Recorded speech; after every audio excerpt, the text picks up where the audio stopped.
So I've got my ticket to Luoyang at 2:32. I've arrived at Luoyang and now I've got to find my hotel. Arrived in my hotel, little hotel for $80 a night, which is pretty good.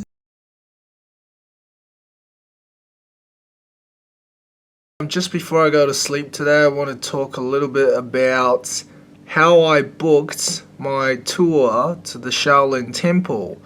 And basically I used an app called Meituan, and I would suggest everyone who's traveling in China to download it because it will greatly reduce the cost of your trip over time. So basically, if you guys are familiar with Living Social or Groupon, it's a website, it's an app like that. It's got all the cheap coupons to all these things that you can do, such as restaurants, movies, hotels, everything. So what I did was I went into the app and I clicked on 周边游, which means traveling around where you are. And basically, I just type in where I'm living right now. So I'm living in Luoyang. So that's where I'm living. And so I click on that. And it's got all the tours that you can go on. Right? So you can just search for Shaolin again. So I'm going to search for Shaolin.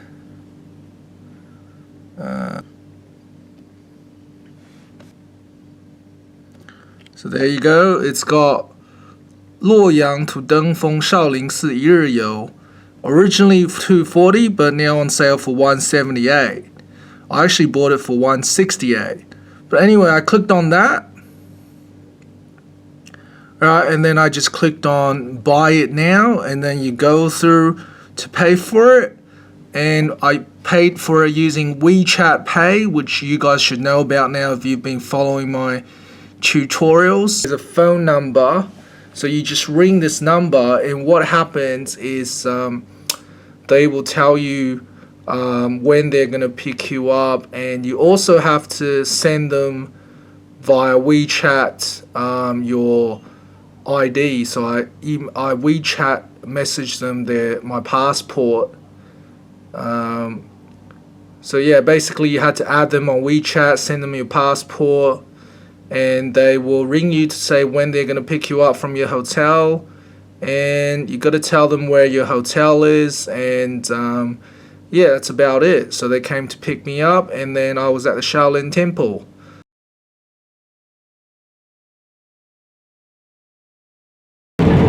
So as you guys probably know, Shaolin is on Songshan,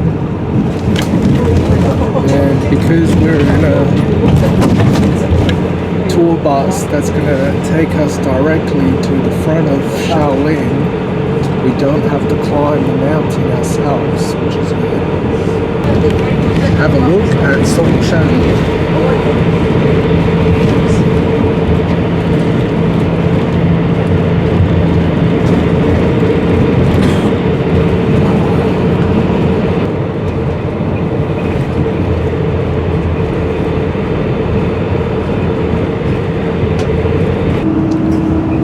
A martial arts school at the base of Shaolin.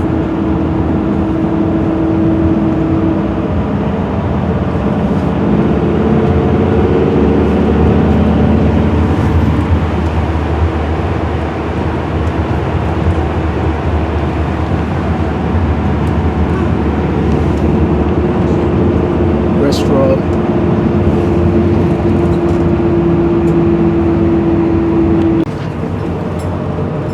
This is the famous martial arts school called Taco Shushu.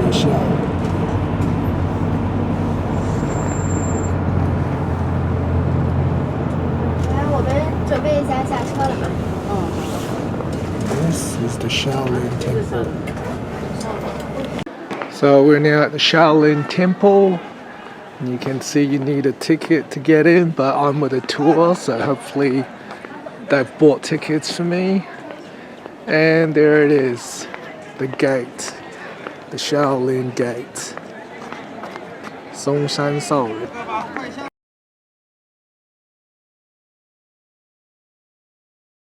So there's the entrance. This is my Shaolin ticket, $100. And this is the entrance to the Shaolin Temple. So you can see this is the martial arts school inside the Shaolin Temple, where they're training martial arts to kids. And they seem really good. Have a look at all these people training martial arts every day. We're now watching a performance. Some unique seats where maybe the disciples sit there and the teacher gives them a talk. So many people walking around to see Shaolin. So you can see the Shaolin Temple. That's what the words say, Shaolin Si.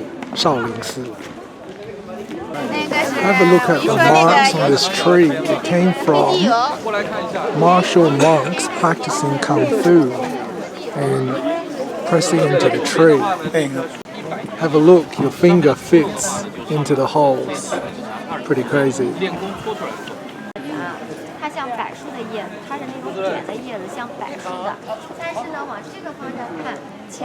This tree has 1,400 years of history. And have a look at this. World Wing Chun. Wing Chun came from Shaolin as well. This tree has 1,500 years of history.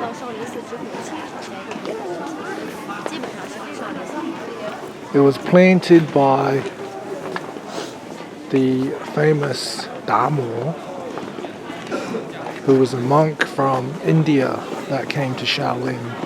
This was written by the famous Jin Yong novel writer.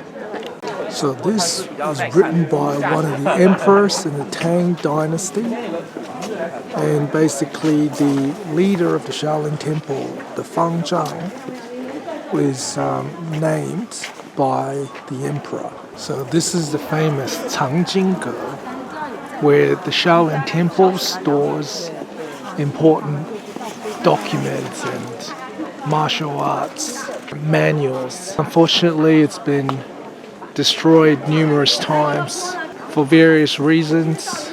It's been destroyed, it's been burnt down by invaders.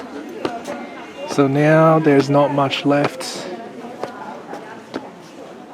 Basically, there are no more books in there, unfortunately. So these are the books that are left in the Changjingge. So this is the office of the leader of the temple, Fangzhang Shi. And only the leader and I guess approved monks can go in there. One of the famous emperors in the Qing dynasty, Qianlong, has lived in this office. Have a look at the ground inside this temple. The marks on the floor are left by the monks stomping into the ground. So if you wanted to, you can go to the Dharma cave to see where the first ever Fangzhang meditated, but we're not doing that because apparently it takes like 4 hours to get to the top of the mountain. So we're just gonna walk to the graves of the past leaders now. So now we're gonna go to the pagoda forest. This is the rubbish bin. Rubbish bin in the Shaolin Temple. This is the pagoda forest. So these are the burial stones of the past Shaolin Fangzhang, past Shaolin leaders. And you can see the higher the towers, it means the more they've contributed to the Shaolin Temple. So martial monks have a different shaped gravestone to the other ones. Have a look at all these pagodas. They've been around since the Tang Dynasty, which is perhaps 1,000 years ago. So this concludes our Shaolin Temple trip, and in the afternoon we're going to another famous location. So I'll see you guys there.